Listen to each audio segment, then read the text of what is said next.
Quand on est ivre de vin, il dit ici c'est de la débauche, mais comment ça se passe? C'est qu'on n'arrive plus à se contrôler. Et je pense que c'est pour ça aussi que l'apôtre Paul va prendre cet exemple.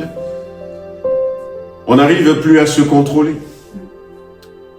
La vision que nous avons est contrôlée par l'alcool. Et ce qu'on entend, ça passe par le filtre de l'alcool. Et ce que nous disons aussi, ça passe par le filtre de l'alcool. Ce que nous faisons avec nos mains, eh bien, c'est conduit par l'alcool. Et la manière dont nous marchons, c'est aussi conduit par l'alcool. Et cet exemple, c'est très bien fait, l'apôtre Paul étant un bon pédagogue, parce que être conduit par l'esprit, c'est tout le contraire de ça. Et je crois que c'est pour ça qu'il a pris l'exemple. C'est tout le contraire de ça. Il voudrait que les Éphésiens, il voudrait que le chrétien, le disciple de Jésus-Christ, soit quelqu'un qui ne voit pas simplement avec ses yeux charnels, mais dont la vision est influencée par le Saint-Esprit.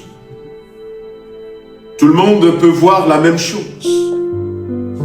Mais quand on est influencé par le Saint-Esprit, on voit différemment. Et c'est important, parce que la Bible dit que un homme aveugle ne peut pas conduire d'autres personnes. Et notre rôle, c'est d'amener d'autres personnes à connaître le royaume de Dieu, à connaître Jésus-Christ. Et comment est-ce qu'on pouvait les amener si nous-mêmes nous n'avons pas une vision qui est influencée par le Saint-Esprit? Puisque nous entendons, on entend des fois des choses, des tas de choses. Mais qu'est-ce qui est vrai dans ce que nous entendons? Qu'est-ce qui est juste? Qu'est-ce qu'il faut garder? Qu'est-ce qu'il faut laisser entrer dans notre âme, dans notre esprit, dans ce qui rentre par nos oreilles?